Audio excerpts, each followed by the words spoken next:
السلام عليكم ورحمة الله وبركاته. الحمد لله ناصر السنة والإسلام والدين بأهل السنة، وصلى الله وسلم على نبينا محمد وعلى آله وصحبه وسلم. حياكم الله أعزائي المشاهدين مع حلقة جديدة من دعاة على أبواب.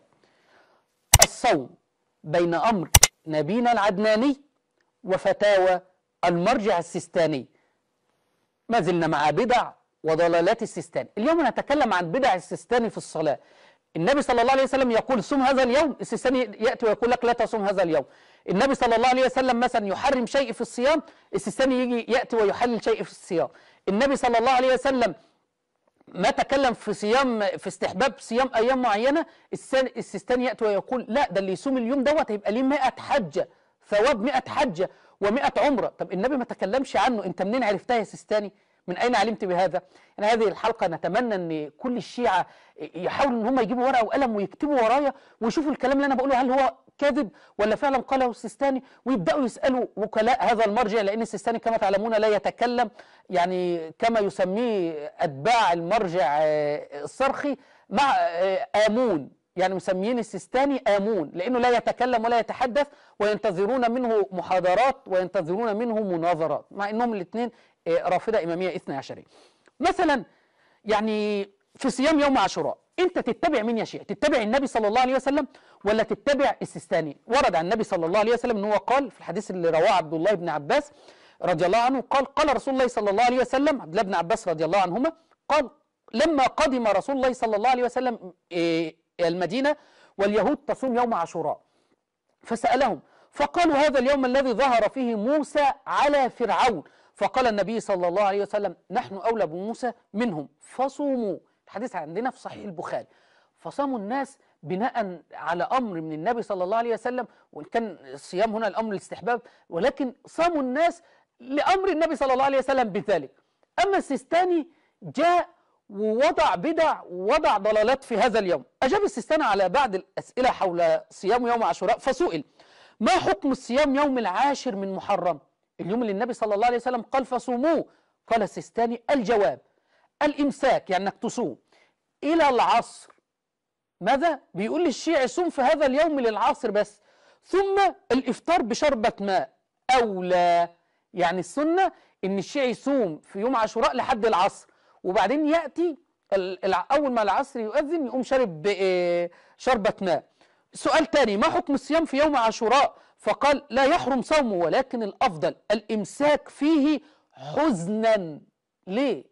حزنا على ماذا؟ إن الحسين مات في هذا اليوم، بس النبي صلى الله عليه وسلم يعني يوم نجى الله، يوم صالح، هذا يوم صالح نجى الله تبارك وتعالى فيه موسى من فرعون وبني إسرائيل الصالحين اللي كانوا مع موسى عليه السلام.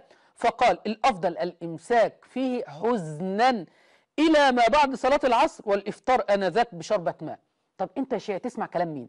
تسمع كلام النبي صلى الله عليه وسلم ولا تسمع يعني كلام وفتاوى المرجع الأصم علي السيستاني؟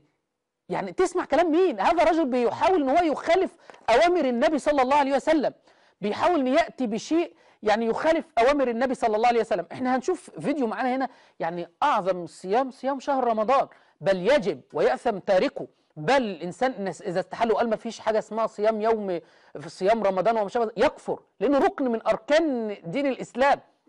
نعم. فماذا قال السيستاني؟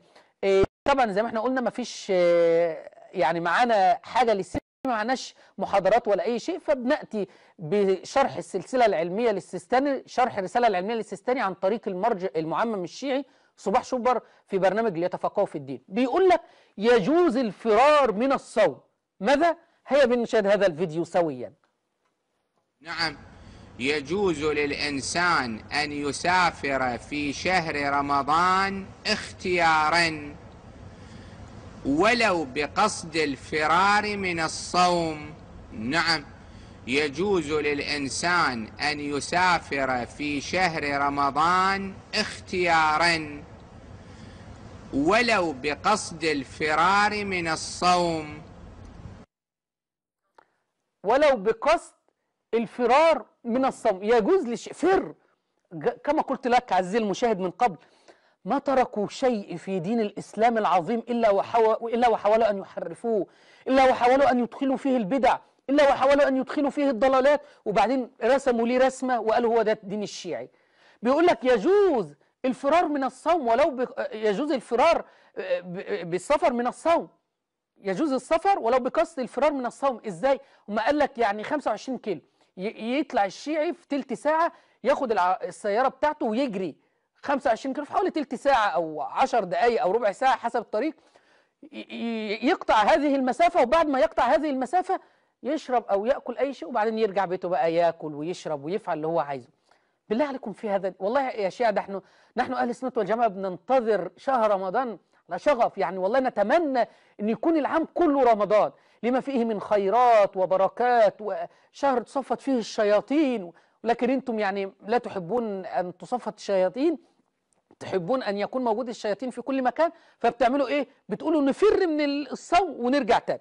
أيضا من بدع السيستاني في الصوم، كما قلنا النبي صلى الله عليه وسلم لم يقل صوموا هذا اليوم أو يستحب صيام هذا اليوم، والسيستاني يأتي ويشرع من عقله بشرع جديد، شرع الدين الإمامي الشيعي، ويقول لك صوم هذا اليوم. فعلى سبيل المثال قال السيستاني ما سئل ما هي الأيام المستحب فيها الصوم، قال يستحب كما ورد في الروايات يوم الغدير، اللي هم بيقولوا اليوم اللي نصب فيه سيدنا علي، وتحديناهم من قبل وقلنا يا سيستاني هل استدل علي رضي الله عنه بهذا اليوم على إمامته؟ سكت، وساكت على طول. يا علماء الشيعة، يا مراجع الشيعة، يا معممي الرافضة، هل يوجد أحد من آل البيت استدل بحديث الغدير على إمامة علي؟ لا. طيب هل يوجد أحد من آل البيت فسر كلمة المولى في هذا الحديث بمعنى الإمام؟ برضو لا. بيأتوا إلى أحاديث الفضائل ويجعلوها في الإمام. الشاهد ليس هذا موضوعنا الآن. قال ويوم الغدير فإنه يعدل كما في بعض الروايات 100 حجة و100 عمرة مبرورات متقبلات. بيقول لك صوم يوم الغدير هيكتب لك 100 حجة و100 عمرة. طب هل قالها علي؟ هل قالها النبي صلى الله عليه وسلم؟ من أين أتيتم بهذا؟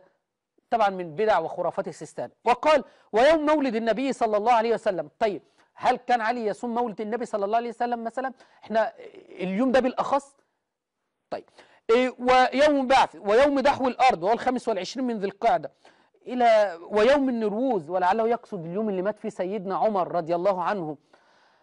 ويعني هذا الحقد اللي موجود في قلوب الإمامية الاثنى عشرية، وأول يوم محرم وثالثه وسابعه وكل يوم خميس وكل جمعة. طب النبي صلى الله عليه وسلم قال يستحب أن يصام كل يوم جمعة، حاول يعني إذا لم يصادف عيد، يعني عشان نكون صادقين في النقل ليه. يعني هذا في الاستفتاءات في الصوم المستحب، بيقول لك صوم كل يوم جمعة، صوم مولد النبي صلى الله عليه وسلم، صوم يوم الغدير، كتب لك 100 حجة و100 عمرة.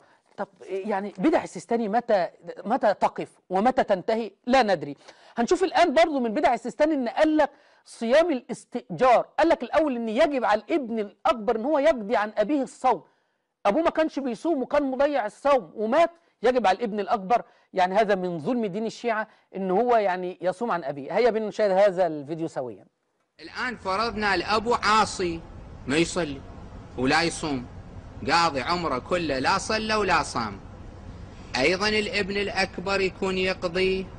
الأحوط وجوبا نعم. عادة هنا يسأل السؤال، هو الابن شنو ذنبه؟ ما له ذنب، هذا تكليف شرعي مو مسألة ذنب. الله سبحانه وتعالى هو المولى، يأمر وينهى، لا يسأل عما يفعل وهم يسألون. خلص الشرع يقول أنت الولد الأكبر مسؤول تقضي صلاة أبيك وصيامه. أب عاصي، صباح شبر بيقول لك أب عاصي لا يصلي ولا يصوم، مات، لازم ابنه الأكبر يأتي يعني يصلي هذه الصلوات عن أبيه. لو مش قادر بيأجر، زي ما احنا تكلمنا من بدع السيستاني صلاة الإيجار، يأجر له واحد يقول له تعالى صلي عن أبويا واديك فلوس أو صوم عن أبي. لابد إن هو يصلي عن أبيه ويصوم عن أبيه. طب بيقول إيه ذنب الابن الأكبر؟ كما سمعتم الآن بيقول تكليف شرعي، الله هو المولى يأمر وينهي. أين يا كذاب؟ أين قال الله إن الابن الأكبر يقضي الصوم عن أبيه والصلاة عن أبيه؟ يا كاذب. أنت علشان مش لاقي حد من الشيعة، يا كاذب يا صباح شبر، علشان مش لاقي حد من اللي قاعد بيستمع إليك يقول لك من أين أتيت هذا؟ أين قال الله ذلك؟ سرحان وشغال في الكذب والضلالات على دين الإسلام. نحن نوجه لك الآن يا كاذب، رد علينا وقل لنا أنت تقول الآن الله هو المولى وهو اللي يأمر وينهي. أين أمر الله تبارك وتعالى بأن يصوم الابن الأكبر عن أبيه العاصي حتى لو ما كانش عاصي، وأن يصلي عن أبيه أيضا؟ أين قال الله تبارك وتعالى هذا الكلام؟ بدع وضلالات وخرافات هؤلاء المراجع وهؤلاء المعممين حتى في الصيام. ولا حول ولا قوة إلا بالله. السيستاني سؤال غريب جدا، سؤال رقم 210 في الموقع بتاعه لمن أراد أن هو يراجع. سؤال بيقول له: هل يجوز التدخين للشخص الصائم؟ واحد صايم ينفع أن هو يدخن يشرب سجاير؟ فيعني جاوب إجابة، شوفوا يا إخوة بارك الله فيكم، يعني تحس أن هو ثعبان. ما في زي ما احنا عندنا طبعا يعني علماء أهل السنة والجماعة السؤال قال الله قال رسوله صلى الله عليه وسلم. فسئل: هل يجوز التدخين للشخص الصائم؟ قال: إذا كان يدخل الحلق فالأحوط وجوبا تركه. إيه؟ بيقول لك إذا كان يدخل الحلق. أما أنتوا بتدخنوا منين يا شيعة؟ هو اللي بيدخن بيشرب السجاير منين؟ الثاني بيقول لك إذا كان يدخل الحلق فالأحوط وجوبا تركه. شفتوا يعني ثعلب لا حرام أو حلال، لا يعني إذا كان يدخل الحلق أما هو يدخن منين؟ فالأحوط وجوبا تركه. ولا حول ولا قوة إلا بالله. لا يكون له حلال ولا يكون له حرام. وطبعا هؤلاء يعني كما قرأنا عليكم فتاوى كثيرة للسيستاني لم نجد قال الله قال رسوله صلى الله عليه وسلم. دي الحلقة التاسعة من سلسلة السيستاني خفايا وأسرار في برنامج دعاة على أبواب، والمرة التاسعة. احنا معانا حوالي 20 حلقة لهذا المرجع. للمرة التاسعة يا وكلاء الشيعة، يا وكلاء السيستاني، يا مقلدي السيستاني، تعالوا ناظرونا في إثبات إسلام هذا الرجل، في إثبات عدالة هذا الرجل، في إثبات أن هذا الرجل على نهج آل بيت رسول الله صلى الله عليه وسلم. للمرة التاسعة. ليه رافضين تأتوا؟ هل أنكم تعلمون أن هذا الرجل فعلا ضال مضل تخافوا أن تأتوا إلى شاشة صفا لتناظرونا في إثبات إسلامي؟